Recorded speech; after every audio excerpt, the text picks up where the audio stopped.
Thank you so much for being here, everyone. Before introducing the wonderful creative designers that I have here today, I want to talk a little bit about what we do at the Dubai Institute of Design and Innovation, GIGI. Basically, ever since we launched in 2018 as part of a partnership with MIT and Parsons in New York, we're basically trying to adapt this sort of DNA, innovation first, DNA coming from MIT, to the region, to the cultural needs of the region, in a way that we can be a force for amplifying the emerging talents that we have here in the region. So that's what we're doing today.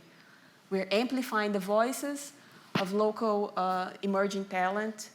And what I want to recognize right now is the space that I was given as both a designer myself, as an NFT artist, thinker, researcher who's been researching about Web3 for a while now, is the space that was given to me to basically explore Web3 in all of the different ways that are available to us at the moment. So we have been exploring NFT projects. You're going to be seeing an NFT project by Abdelrahman. We're also exploring Metaverse design, and the use of color to create psychological mood within the Metaverse. This is a project done by Aysha.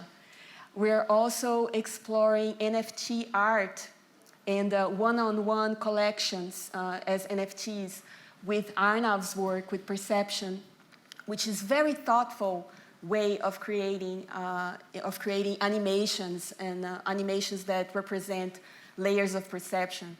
So welcome, everyone. Hopefully you're going to take a look at what's possible, the youth of the Emirates, the youth of Dubai, what they are capable of doing. So that's why we're here today.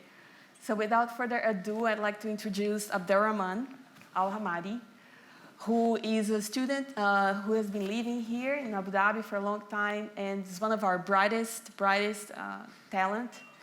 And he has been working on an NFT PFP collection, which you can see here, based on Egyptian goddesses. So the title of the collection is called The Goddesses.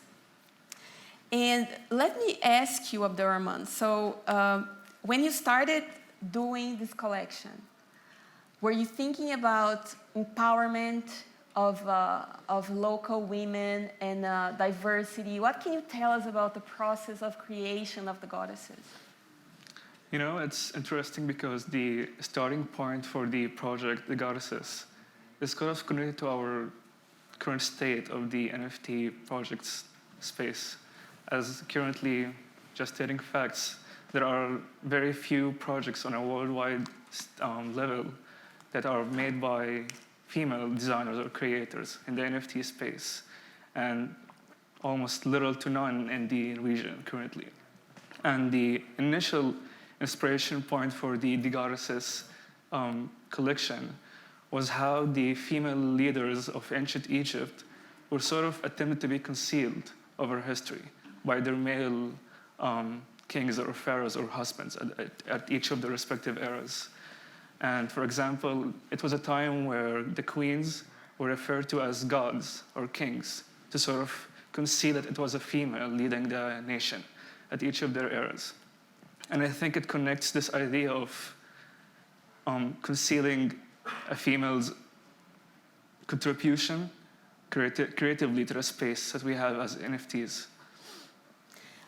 Let's take a look a little bit in the process of creation. It's not really working. Excuse me, the clicker is not working. Can you change the slide, please?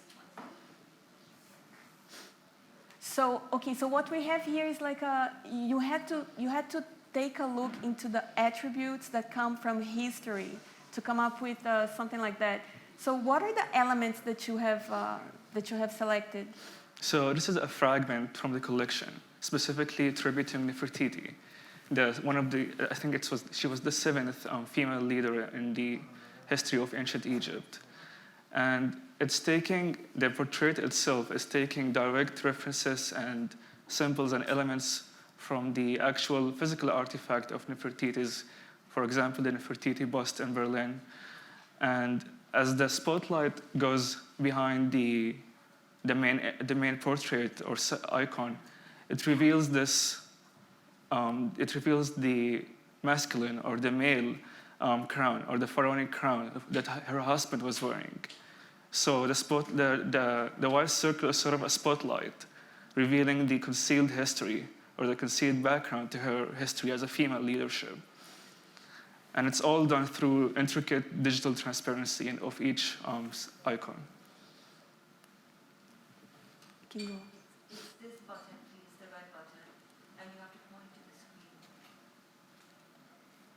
screen. Okay, that's the one that I wanted. Can you tell us a little bit about attributes and traits, and how is translating those icons and signs, like how can you translate that into an NFT collection that works with attributes, rarity? Can you talk a little bit about the process? Yeah, so as you see on the screen, each of the portraits of each female leader is taking direct visual references from each of their artifacts, as well as the physical artifacts of their husbands or kings at the time. And so I think the Web3 can be used as a space to sort of regain our cultural sovereignty and cultural integrity through a preservation project like a collection like this. As for example, the Nefertiti bust, as mentioned, isn't even in Egypt. It's been in Berlin for years. And I think the collection sort of touches on that aspect of it, where it regains our cultural integrity and security, and even has an aspect of female empowerment and the exposure of female impact through history. It was attempted to be concealed. What I see here as well, Abdelrahman, is the potentiality to create a DAO, which is a decentralized autonomous organization, which could start by the launch of the NFT, the PFP collection. How do you see that potential in terms of like bringing back, repatriating those artifacts, those cultural artifacts to Egypt in the future? Well, so currently the project is not minted, as I'm still looking into the proper way to launch it and finding the right marketplace for it and chain, as well as creating the perfect roadmap for it. As I think it has the potential to expand beyond the history of ancient Egypt. I believe even in religion or even other nations or countries, especially in this region, there has been a full long history of female figures and icons who were sort of hard to know about or concealed through various ways. And I think, as I said, the Web3 is very helpful in this case to bring the security and exposure through it. Okay, so this is like a direct correlation, right, between the traits and attributes of the NFTs and the variation that you can have, that you can achieve in the future collection. So thank you so much, Abdelrahman. Let's move on to the metaverse now with the work of Aysha Al-Suwaidi. Aysha, can you tell us a little bit about this work that we're looking at right now? Well, I personally was looking at how shades and shapes and colors and how these important elements can affect how a person, how these important factors cause an emotion, and how a person's personal experience can also have an effect. So, for example, if we're looking at the color yellow, widely yellow is known as the color of happiness. However, if yellow could mean to me personally, it could remind me of a horrific experience that I once had. So it really depends on a person's personal experience and their own perception of the color. And I was really interested in analyzing how is that different for every single person. So can you tell us a little bit about any influence you might have had in your work that connects it to the metaverse? Honestly, I was looking at Andreas Reisinger, and his work is actually here in Art Dubai. So his work is quite interesting to me because he looks at the metaverse, how he has this like flowy movement of using a very soft pink in his work, and how that with with a calming sound can actually give like can give a person's experience of grounding themselves and being calm, and how like it was important for me to look at how he used that color and how the effect was it on the person's experience. Can you tell us a little bit about this piece? Because this one, it's called Calm, right? Yes. And I can totally see this in the metaverse because it's already 3D, right? So can you tell us a little bit about how do you see this migration? Well, let me tell you a little bit about Calm. So Calm is a work that I've created, and the experience behind it was, or the thoughts behind it was that I'm really interested in spiritual meditation, about understanding myself, understanding my inner child, and the perception of what the color blue meant to me, and somehow that all of that connected, and for me was to create that piece. And I think if we would see it in the metaverse, I would say that it would create, it would be interesting to understand how to create that immersive experience with the usage of color and allow people to kind of feel that energy in the metaverse itself, to have that kind of experience with using color and shapes. I think that the work that you are doing is really important, and it really resonates with what Andreas Reisinger is doing, because it is, I mean, everybody is facing a serious mental health crisis with information overload, and I think that the metaverse, in many aspects of it, might have the potential to increase all of the anxiety and the overload. And so I find it's really refreshing to see the use of color as a way to set a mood, as a way to create spaces where you can have a sense of safety, because there is a direct connection with color and in spaces anyway. So I find your work really refreshing. Thank you so much. So I'm still struggling with this. Okay, this is the name of your collection, right? Yes. Okay. What you can tell? Oh, this one is really interesting because it's called nostalgia. Yes. So it's something that connects color to memory, if I'm not Yes. mistaken, right? Can you tell us a little bit about that? Well, nostalgia was the piece that I've created, and I'm not a big fan of the color lavender, but lavender to me is very calming. And why I called it nostalgia is because the spirals of the lines, the higher hues, the darkness, all of the different colors that are surrounding and going in a spiral kind of gave me that implication that this is what's going in my brain, reminding me of all the memories that I've had as a child, of the happy memories, the sad memories, and what it felt to kind of have that rush and go back through all of these memories. And that's why I call this piece nostalgia. Do you think that in the future we might use spaces in the metaverse that can be a kind of archive of personal memories, using more abstract color as a medium? Do you see that potential? I definitely see it, and I really hope that is something that is pursued, because I really feel that it's important to have these emotions, have an association with the color, with the memory, something that you have that you can look at and ground yourself and feel like at peace, to have that kind of safe space. Thank you so much, Aysha. So, speaking about mood, emotion, all of those basic human experiences, all of that goes through layers of perception, right? Every time we're talking about mood, we're talking about perception. And this is the title of the work of Arnav, Bavishi, who is a really, really emerging, how can I say that? I don't want to call it young artist, because I think it's a little bit more than that, because you do so much. You're like a creative beast. I'm going to call you a creative beast. Oh, thank you. And the one little thing that he has done today that I have chosen to present to you is a collection called Aperon. So this is a work that it started as your interpretation of perception as a concept. Yes. So can you please tell us about this work? Okay, so before I dive into how I worked on it, I want to start with a little bit of a backstory as to how I started my thought process towards this.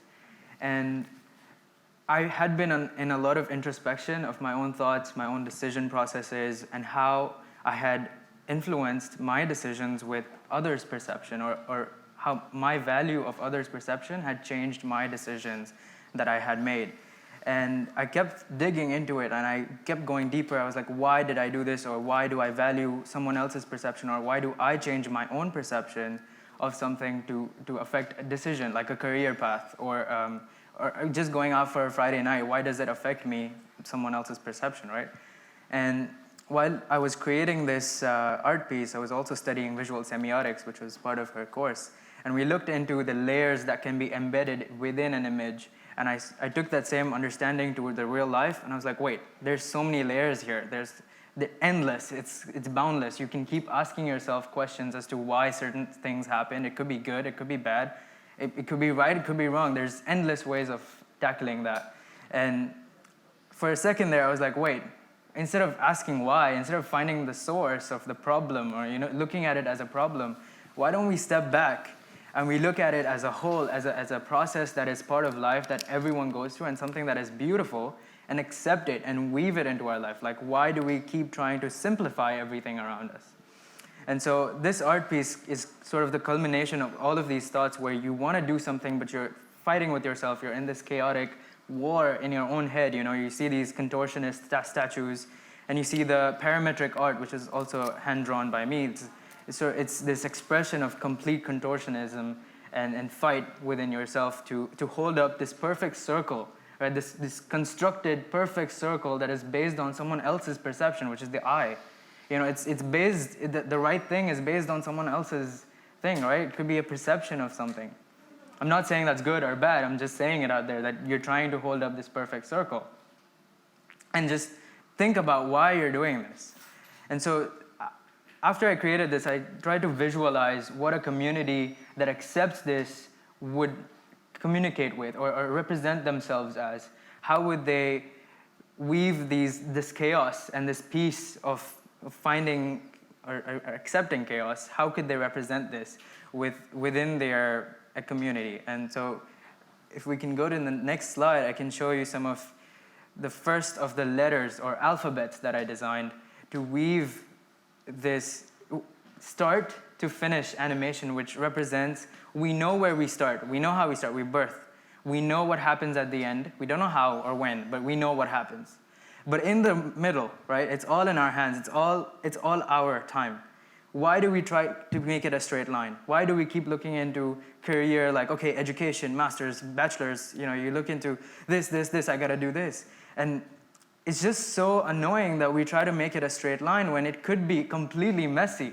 It could be absolutely fun and amazing, and you can, they say move forward, but you can also move forward while walking side to side. Like you're still moving, right? You're still doing something. And so this is a representation of all of that, and this chaos that we do to just hold up this perfect circle. There are a few more that I'd like to show you. They're just abstraction of the English language, and I do not want to connect each letter to the English language, but it's a representation of what the person sees of them in these letters. And so as of today, I'm proud that these are all available as NFTs. There's about 20, and the first 10 are available as NFTs on Rarible. And yeah, so that's what it's all about. It's about accepting this chaos that's all around us. And this is the QR code to our Metaverse exhibition, where you can visit all 3 of our works and dig into what they mean and a little bit more detail about what we've worked on. this is a QR code that's taking you into a metaverse. And in this metaverse, it's very easy. Okay, you can just make a profile on Spatial, and you can access the metaverse on your phone. No need for a VR Oculus. Even though it's a much better experience if you do it with goggles, right? But it's not necessary to have goggles to enter the space. So we're just going to keep it there, just so you have a chance to play around with it. And in the meantime, I want to open the floor to any questions you have to the students, or also about the process, because all of the works that you are seeing, where they come from is from a laboratory that we are founding inside JIGI, which is the Dubai Institute of Design and Innovation at the Design District here in Dubai. And basically, we want to explore NFT projects, DAOs, and the Metaverse. So the works that you guys are seeing right now, it's basically an example of an NFT one-on-one, highly conceptual collection, which is Arnav's piece.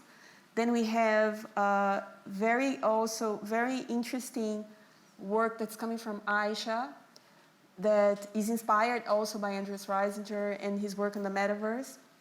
And then with Abdelrahman is this potential to have a DAO that works through NFTs, but that's actually has the focus on repatriating cultural artifacts back to the region. So, does anybody have a question for the students?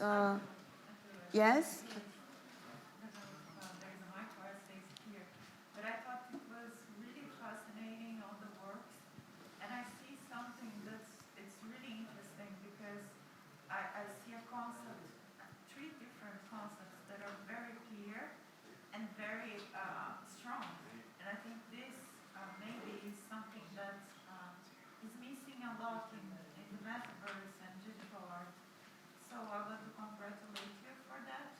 And also, I want to especially ask Aysha and also Arnav, how do you think that you're seeing the metaverse as kind of a personalized experience in the case of Aysha, so you can change colors, something like that, according to, I don't know, experience that you have? Can you discuss about that a little bit further? I think how I would say it is that using these colors to make people who are on the metaverse have these emotions, feel these emotions, to be able to ground themselves. And like how Renata said, with the overload of information, with the overload of the stress of being part of that metaverse, and how having these emotions, these colors, and how these can affect a person's emotions and have them stay grounded, I believe that's a part that's very important and also creates an immersive experience for the person who's on the metaverse. Okay. And do you feel that the person can change the color somehow? Could it be really a personalized experience? For instance, the colors that I see are different from another person there, something like that. Yeah, exactly. And that's something that I was analyzing personally, like how I've mentioned before, even the color yellow, the color blue, it really depends on the person's personal experience and their own perception of that color. So it's really interesting, because it's something that each person will have a perception according to its her or his interest or something like that. And it's really a personalized kind of experience, really nice.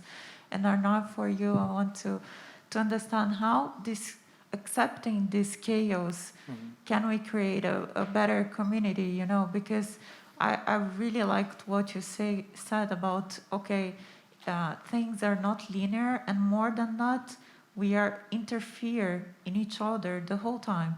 So right. If I'm sad, and nature has a really intelligent balance on that, because I think like our brains has a capacity of self kind of regulating that is quite little. So we use the other person to regulate ourselves, right? That's right. So if I'm sad, you go there and you cheer me up. This is a kind of regulation that we do daily. Yeah. So I think your work is really fascinating because you're constantly interfere in each other, you know, and creating a community that goes way bigger than we have nowadays, like because we can achieve. So if you could talk a bit more about that, and how do you see these cows intervening in each other, would be great. Okay, of course. That's a really great question. And this space in the metaverse, you know, the Web3 community, especially on Twitter, if you see, there's a lot of people posting about their art, and there's Twitter spaces where they talk about it. You know, you talk about your art, and there's this pattern that you see that people are connecting to each other, relating to each other through their art and through their work.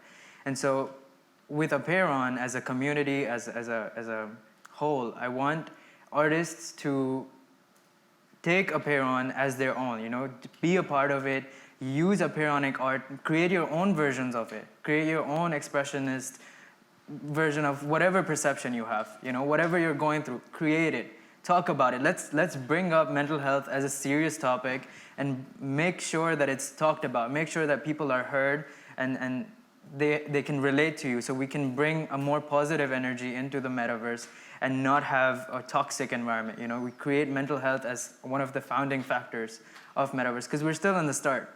Still, we have a very small amount of artists compared to the real world, and this is going to grow. And as we grow, we need the DAOs of metaverses and the Web3. We need these big conglomerates to recognize mental health as a serious issue, or like a serious factor in their systems. You know, they need to keep in mind the artists and the people that they're being able to reach. That's why I feel like Apeiron should be an open community where anyone can join, anyone can see the work, just relate to it and create their own expressionism of that. And yeah, that's how I would answer your question. Thank you so much. Great, thank you. And just one last comment. I really like the empowerment of women as well. As a designer, I think it would be really nice to see all the women that are forgot when we say about Charlotte Perrier and Le Corbusier and Eames, you know, and to be there, you know, to remind us how this is important to call attention for this team. So thank you very much. Really amazing work. Anyone has any other questions? We have another question over there. Thank you so much. It's really, really thoughtful conversation going on. Thank you. Yeah, I just wanted to ask, you and your students are focusing on NFTs and the metaverse. You're making that your focus. A lot of the discussion about the use of NFTs in art has been about transforming or ascribing value to the art in some kind of way, some rarity, using it to, there's been a lot of discussion, is that a good way? You know, there are proponents and there are opponents to that. Do you see the primary use of blockchain technology, the metaverse, W3, as a way to augment existing art forms or as a new art form in itself? A lot of what you describe is not possible with current art forms. Do you see this as a new art form or as a way to bring traditional art into a different space? Thank you for such a provoking question. And my answer would be both. I think it's much harder to use blockchain as a medium than it seems, because the current iterations that we are seeing, it's mostly applying NFTs as an extension of an artwork that already exists, and basically, chaining it to a chain, literally. That's the most common way that we can see the connection of art and Web3. Also with the metaverse now, instead of just art, you can just plug entire environments into the blockchain as well. So the two things are the common iterations. However, there are a lot of new art that's currently being conceptualized with the blockchain as its medium. And of course, like for me, the most important example that we have is Pac, right? The famous artist Pac, which he does not just NFTs. It's not about NFTs. His art is not about anything. He's talking about Web3 as a medium, as a culture. His works, it's even hard to describe what he does, because he is creating this sort of so interesting. Each NFT drop that he does is not about the NFTs. It's about weaving these patterns of social behavior that are going to happen because of the NFT drop. That for me, is blockchain as an artistic medium. And we don't have so many examples yet. We have a person like Pac, which is a genius. And for you to start to really understand what he's doing and the implications of what he's doing, you really need to understand culture, Web3 culture. Really do. You really need to really be inside of it to understand. And so a lot of the value that is attributed to an artist like Pac comes from the recognition that his work is literally using the very fabric of Web3 as a medium, right? So it's even hard to talk about it because it's very conceptual and there's so many layers. He's basically making fun of everything. He's making fun, but it's also in a very serious way. So I think both. If you ask me, what is the most interesting form? I would say that is definitely the intersection of both, because I don't think we can afford to alienate most people from what we are doing. And a lot of criticism for somebody like Pac, for example, is that it's so complex and it requires such a deep level of literacy for you to even try to comprehend what he's doing, that it just alienates everyone. And so who is he talking to, right? It's very like rarefied audience.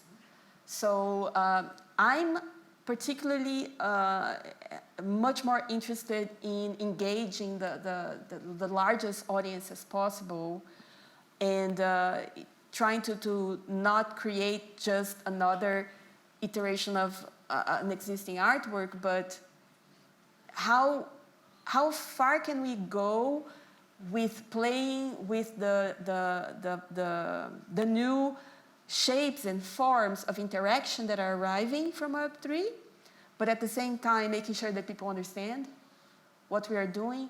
And so I think that a work such as Abdelrahman's, for example, plays with this kind of formula in a beautiful way, because you do have this formula with NFT projects where it's all about the attributes, right? There's like this kind of gamified way, you know, where you're constantly looking for that specific NFT that is the most rare, right? So you have the diamond hands and the paper hands, right? So he's playing with that in a way that it goes beyond it, because he's talking about attributes that are echoes of sacred rituals and ceremonies coming from Egypt. For me, that's beautiful. For me, that's, you see, that's like appropriating this kind of mainstream, even Web3 formula, and using it to raise awareness about the erasure of female leadership from the history of Egypt. So I've talked a lot. Any other questions? Thank you very much. Thank you. So, can we have the mic here, please?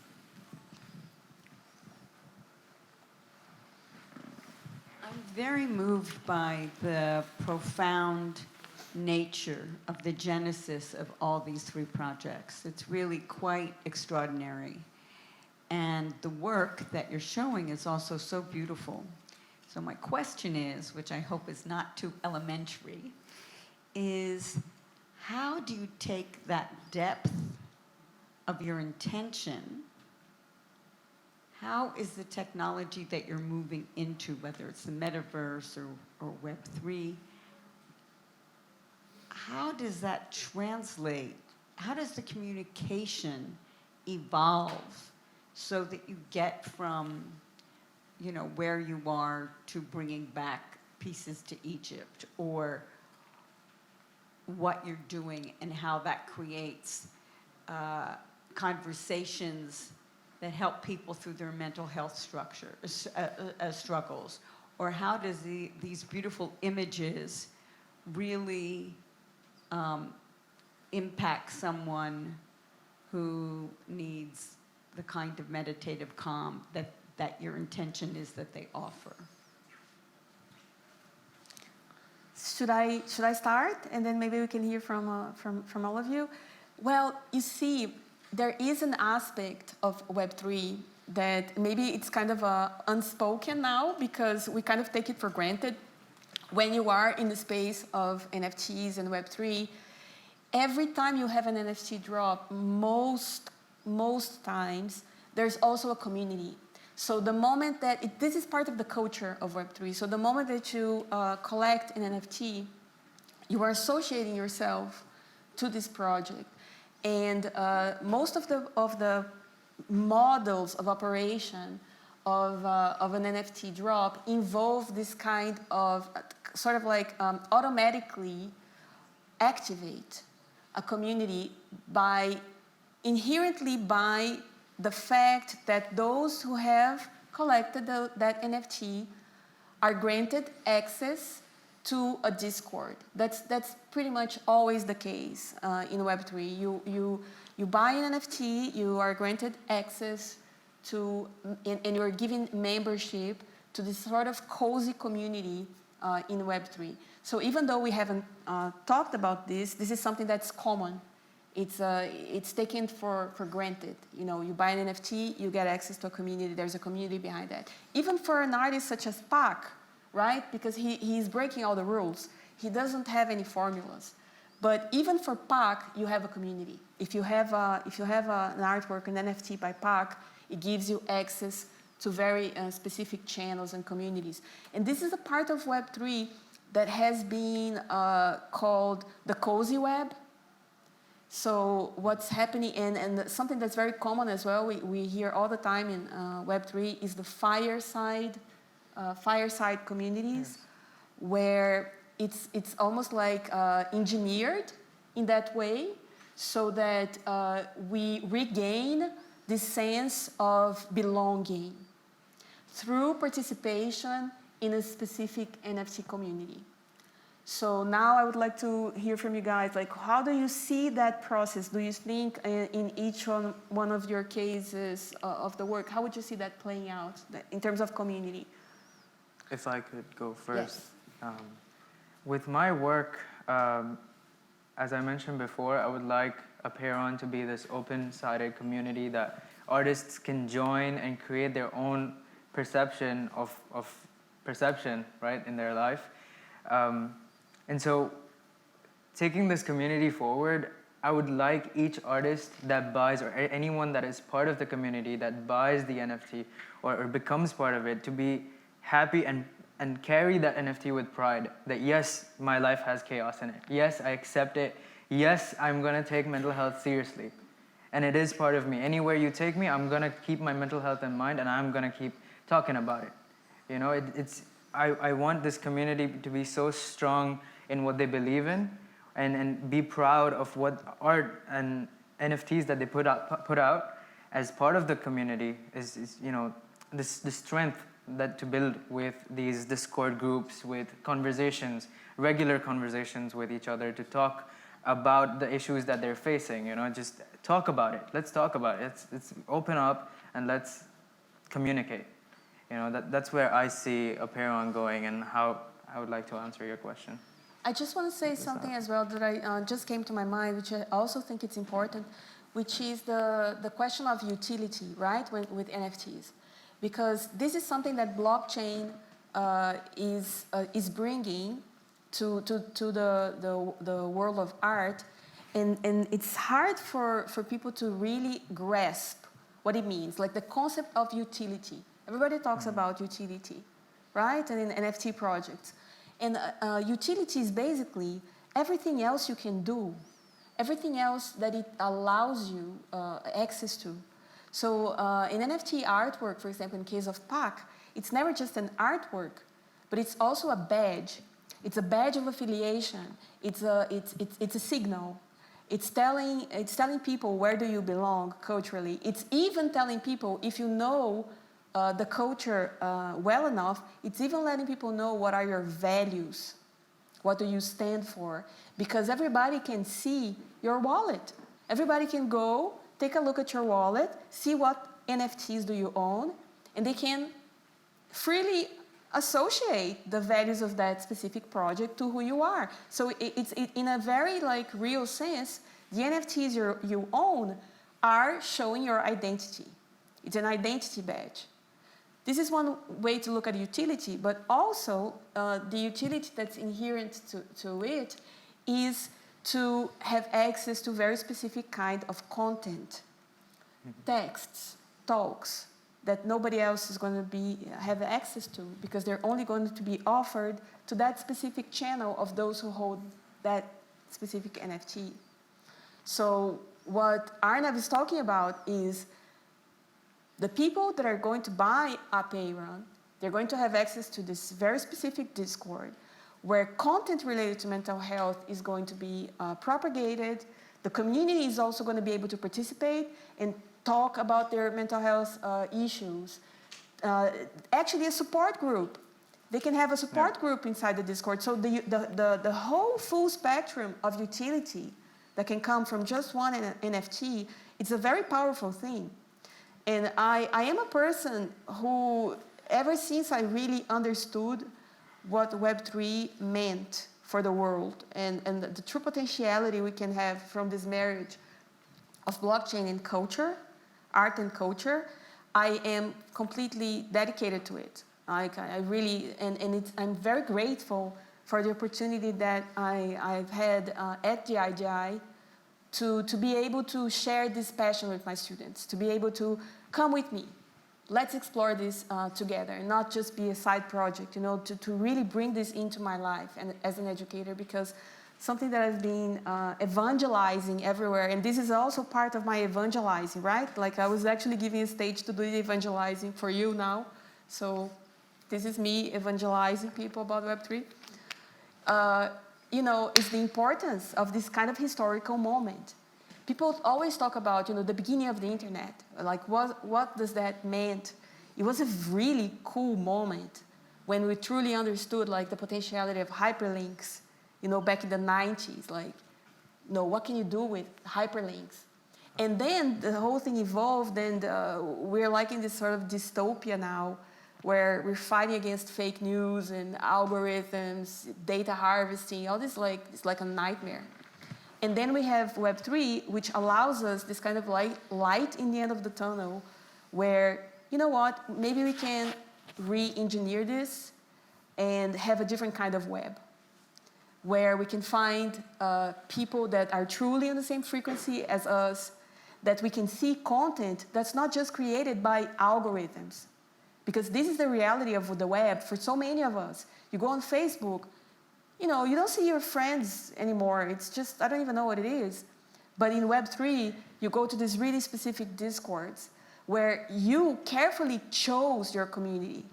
And so you have these truly authentic human connections that are happening now with Web3. So would you guys like to answer that question as well in terms of community? Yeah, I think in relation to what you just said, something like the Goddesses collection sort of gives access to knowledge and gives access to digital preservation of artifacts. Each of the portraits, for example, are driven directly from the artifacts on a physical level, bringing it back to a visual digital level using symbols or icons. And each portrait has its own rarity. For example, like the number of braids in the wig or the hair, or the number of jewels on the crown, and just these very rare details of each artifact, bringing back to a digitally preserved level. And then the community itself sort of has, as I said, has access to this rare knowledge. As in a real level, we don't know if we know everything about ancient Egypt, for example. It's a very mysterious and a very mysterious land on its own, and very mysterious history and knowledge. And I think something like this brings access to people to sort of feel pride in the culture itself, in general, of ancient Egypt, to people of Egypt, for example, and then bringing a wider level of celebration and pride to the women of Egypt, or the women in the region, or the women on the worldwide level of the representation of female leadership in a culture like ancient Egypt that has been attempted to be concealed. Would you like to say something, Aysha? It's fine? Okay. What time is it? It's 2:06. We have 10 minutes? Okay, so any other questions?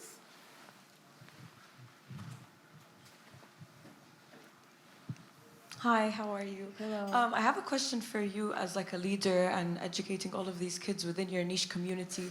Because I'm already in the tech space and I grew up in the tech space, I noticed the technological gap between us and our niche community and people who don't even have access to this technology. They don't even have access to crypto as a whole for legal purposes. So what are you doing as an instructor to help bridge the technological gap so that people that don't have access to technology have access to the communities that you're building? Because when you say that you're creating a community for mental health, you're actually creating an even more privileged niche that only privileged people have access to. So how are you allowing everyone to participate in Web3 if you do believe in its power? That's a very, very good question. Thank you so much. It's a tricky one, to be honest with you. It's a really tricky one because you do want to curate an experience, but you don't want to curate only based on economic participation. In the case of the communities that they are building, the barrier of access is not big because, you know, the price that they're asking, it's like, I don't know, 2 coffees. So, you know, we're not talking about PAC. You know, we're not talking about, it's not a Bored Ape or CryptoPunk community here. So I don't think that the kind of economic exclusion that's characteristic of the big projects would apply in this case. However, there are ways that you can gamify access to communities. This is also an opportunity for design. And many DAOs, many very interesting DAOs, you can get like gradual access to all of the levels inside of the community, even though you don't have to spend one single token. However, you do need to contribute. And there's something that I haven't talked about, but this is a perfect question for me to talk about that, which is the way that the students were introduced to the technology itself, which was part of a program from Gitcoin. Mm-hmm. Do you know them? Gitcoin is a branch of the Ethereum Foundation. And basically, you know GitHub, right?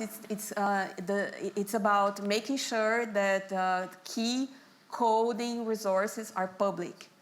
The same thing for Gitcoin. It's making sure that access to the infrastructure of the blockchain is maintained open so that anyone can use it, anyone can develop their own chains, their own tokens. And so this is the mission of Gitcoin, is to maintain this open repository of blockchain code.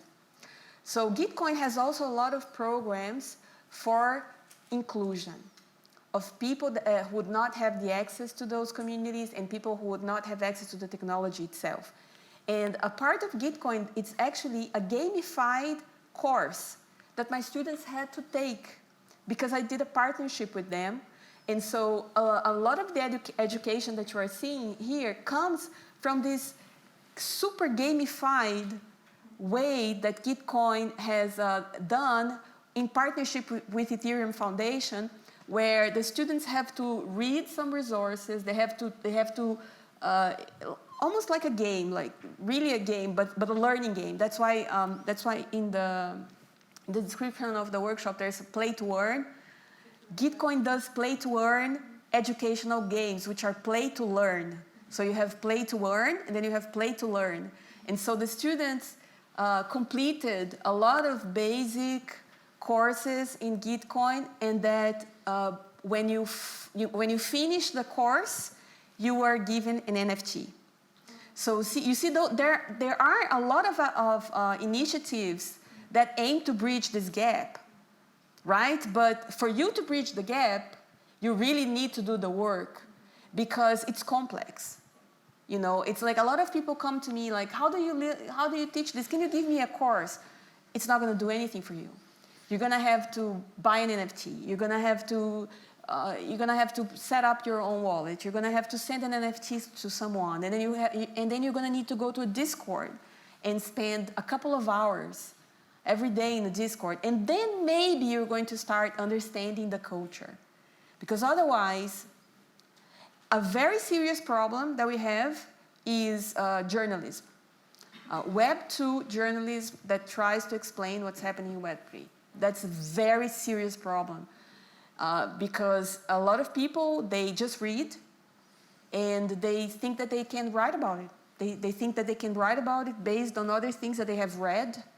And 99%, honestly, I'm not exaggerating here, and I'm a serious researcher, 99% of journalist articles that I have seen, even from Wired, because when you think about Wired magazine, okay, great, I'm going to be able to get the best information about Web3, but the kinds of things that people are publishing about Web3, it's appalling. And everybody from Web3 knows that we need to fix these problems, but we don't know how. We need to have journalists that actually know how to do blockchain, because otherwise the same kind of problem is going to perpetuate itself. And a lot of the backlash that's coming at Web3 comes from the misinformation. That is, all this information that's coming from people that never had an NFT, that never, So it's a big, serious issue. But I hope I did not digress too much. We have another question here, please. Oh, here.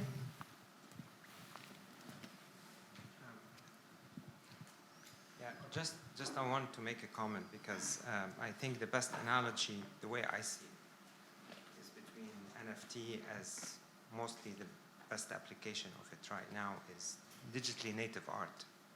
So take the example of what the gentleman was mentioning about physical.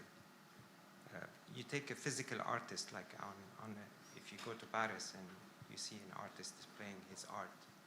So his ability to disseminate his art is limited to the square meter where he's standing on, and the people that are passing by and seeing his art, versus an NFT artist, or what right now, like the lady and the gentleman, at the early stage of their career, their ability to implement technology, okay, and then using an NFT as a medium to sell or to disseminate their art.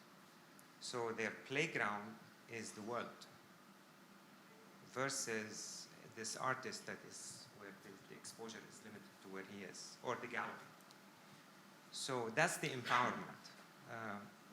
Also, an NFT artist nowadays, you go beyond that. So every time you resell, the royalty.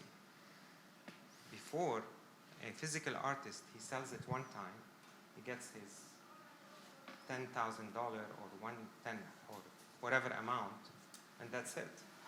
But nowadays, every time he resells or the art is resold as an NFT, he gets a royalty. So that's the empowerment. The empowerment is the creative person who is sitting anywhere in the world, be it in a troubled zone or a troubled mind, but he's able to create and then sell his art as an NFT and gets paid, and then gets a royalty every time. So so you're empowering a creator, you're giving him the ability to make money and grow, and then So I think that's the key differentiator or the game changer versus a physical art. Yes, I agree. Like royalties really changed the whole dynamics of the game. I mean, it's been said over and over again how much economic sovereignty blockchain has given to artists, right? Because before it was just whatever you can just right click and that's it. But now, if you are in Web3, you really need to understand that if you don't have the NFT, you don't really have it. Because even though somebody else might have a copy of a JPEG, that doesn't have utility. So you see, this is what a lot of people don't get. We call it the right-clickers. You know, it's called a right-clicker culture, which is these people that criticize NFTs because, oh, who cares? I can just right-click and I can have the art. But no, that's not how it works.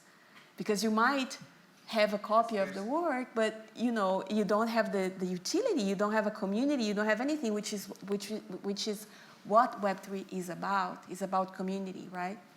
So I definitely agree with that, with especially with royalties, which is also a utility. Any final questions? I think we're running out of time. There's one more. Okay.